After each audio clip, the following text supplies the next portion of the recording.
Hello students, welcome to class. Today I am going to cover a lesson from your text Beehive. The name of the lesson is The Sound of Music. The lesson The Sound of Music deals with two musicians. Number one, Evelyn Glennie, a percussionist, and number two, Ustad Bismillah Khan, a Sahnai player. Now you might be thinking, why would anyone write about two musicians or deal with two musicians when there are so many musicians, and that too quite renowned ones around the world? The answer is very simple, because these two musicians had extraordinary stories. They themselves are very extraordinary individuals, and it's really important to know about them, because they brought music to the level of international stage, and they brought a new life to the musical instruments that they are dealing with. So today I'll be talking about the commendable work of these two musicians and about their life. Number one is Evelyn Glennie. Who is Evelyn Glennie? Evelyn Glennie is a percussionist. Evelyn Glennie is deaf. She cannot hear. Now you might be confused here.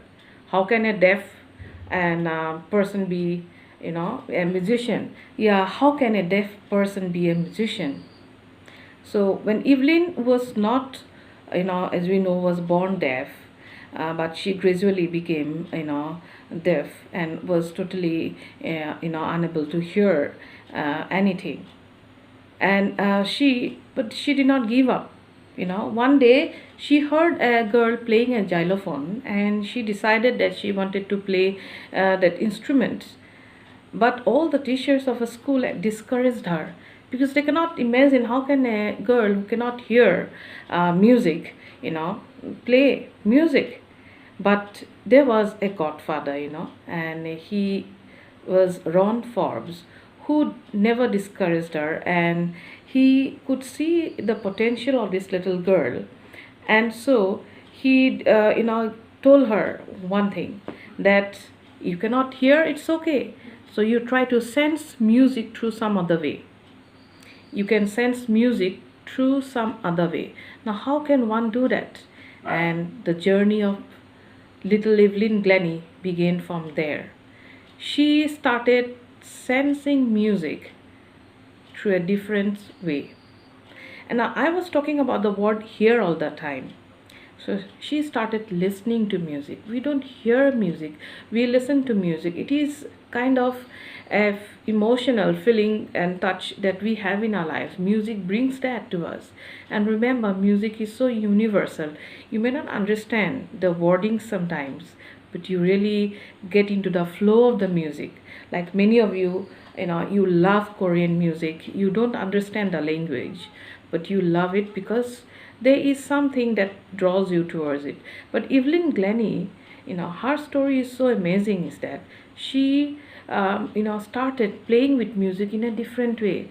She started to sense the vibration of music. She can sense it through her fingers, to her legs, and she also could sense it through her hair. And how is it possible? There's one saying, like, if God takes away something from you, he gives you something more in return. And that's what happened with Evelyn Glennie. She was gifted with something extraordinary, superpower, you can say, because she was deaf. If you look at our lives, we have, two beautiful hands, normal, two eyes, and we are gifted with all the things. Yeah, we are gifted with two beautiful hands. In fact, we are gifted properly with all the five senses. And it's up to us how we use it. But we are not gifted by, any superpower by God, because God wants us to use our senses, efficiently. But for Evelyn Glennie, no doubt she's gifted, and she's extraordinary. But she had proved it with her hard work too. And when I share a very beautiful video with you, how she explains about listening. Listening is one of the skills that is seldom used by us. Though we can hear a lot of things, we like to hear things, we do not like to listen to things. Listening is such a beautiful skill, and listening can enhance the personality of a person. Listening can really enhance many other skills that are linked up, all the senses. So I think Evelyn Glennie had understood that the power of listening, and she began her journey with music, a tremendous journey. It is quite appreciating, and she brought percussion to the main stage, to the front stage, because basically percussion is not given that kind of a stage importance that when before Evelyn Glennie. But after that, percussion has become, after her, she introduced percussion to the front stage. She brought a new beginning to this group of instruments. Now, if you ask me what is percussion, or what kind of instruments are called percussions, the drums, you have seen the drum set, then the xylophone and the similar instruments like the drums are called the percussions. Evelyn Glennie, got herself enrolled in the great Royal Academy of Music in London. Initially, she was not allowed there because she was deaf, but she scored the highest marks in history ever scored by any students in the institution, and there she had entered the Academy of Music through her strong willpower, her hard work, and she convinced that she can lead a normal life. Initially, people think that people who are deaf or blind, they should go to a deaf school for the deaf, and that was what was instructed or advised to her parents. But Evelyn Glennie proved that she can lead a normal life, be with the normal people. There is no difference, and it was not only remarkable, but she did a great achievement and proved and been an motivator. She has inspired many people like her, and she is an inspiration to all of us. So she had talked about how we can listen to music. She is telling to the world that listening, use your listening skill, and that is the most important thing she had given. And when you read the lesson, you will know that this girl has come a long way. She could not only speak English, and she can speak even other languages, though she is deaf. And this is what is amazing about her. And if you want to know more about Evelyn, you can always read about her. One very interesting fact about Evelyn Glennie is that she, whenever she performs or she goes for any stage performance, she performs in her bare feet, because she wants to feel the sensation, the resonances of music, the echoes of music through her body, vibration, and she could sense the rhythm, the beats, and everything. And when you see her playing the xylophone, the other drums, you will know that she is an amazing musician. So by now you know why Evelyn Glennie is introduced to you all in class 9 in that lesson. And there is a lot of things that you need to know about this lady. She is a great inspiring person and motivating person who has really given hope to people like people who are born deaf, people who are not gifted with all the 5 senses, can also have a good and beautiful life if they are determined willpower. So it's a great message to all of you through her story, that no matter what, never give up hope and never give up trying. You should try to work hard and also be very focused in what you're doing. One of the interesting things, of course, is the combination of that raw hand on the instrument and technology, and of course what you said about listening to our young people. Of course, my job is all about listening, and my aim really is to teach the world to listen. That's my only real aim in life. And it sounds quite simple, but actually is quite a big... I'm being told which part of the stick to use, and I'm being told the dynamic, and I'm also being told that the drum is without snares. Snares on, snares off.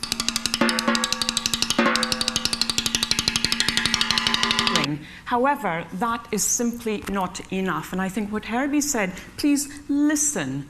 Listen. We have to listen to ourselves, first of all. If I play, for example, holding the stick, where literally I do not let go of the stick, you'll experience quite a lot of shock coming up through the arm, and you feel really quite, believe it or not, detached from the instrument and from the stick.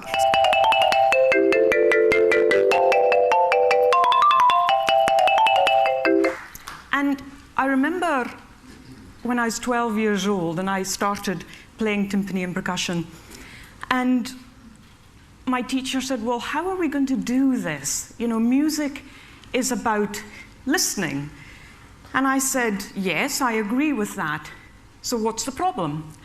And he said, well, how are you going to hear this? How are you going to hear that? And I said, well, how do you hear it?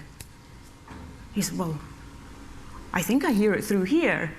And I said, well, I think I do too, but I also hear it through my hands, through my arms, my cheekbones, my scalp, my tummy, my chest, my legs, and so on. And so we began our lessons every single time tuning drums, in particular the kettle drums or timpani, to such a narrow pitch interval. Tiny difference can be felt with just the tiniest part of your finger there.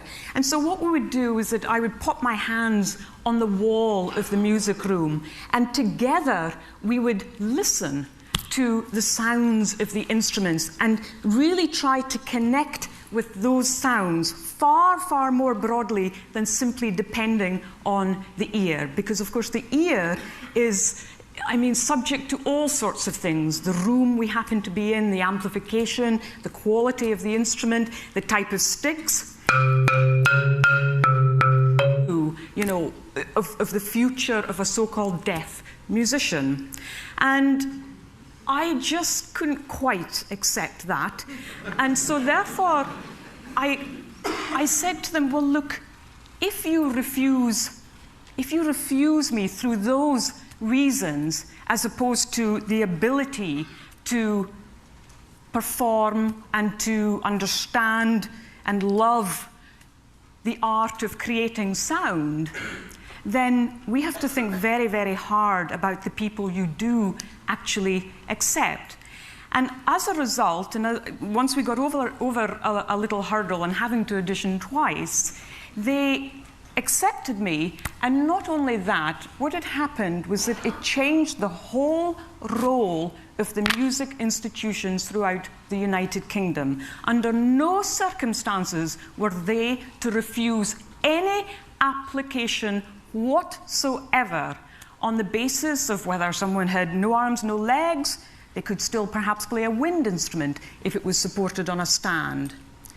No circumstances at all were used to refuse any entry, and every single entry had to be listened to, experienced, and then based on the musical ability, then that person could either enter or not. And so therefore, this in turn meant that there was an extremely interesting bunch of students who arrived in these various music institutions. And I have to say, many of them now in the professional orchestras throughout the world. The interesting thing about this as well, though, is quite simply that not only were people connected with sound, which is basically all of us, and we well know that music really is our daily medicine. I say music, but actually I mean sound, because some of the extraordinary things I've experienced as a musician, when you may have a 15-year-old lad who has got the most incredible challenges, who may not be able to control his movements, who may be deaf, who may be blind, etc., etc. Suddenly, if that young lad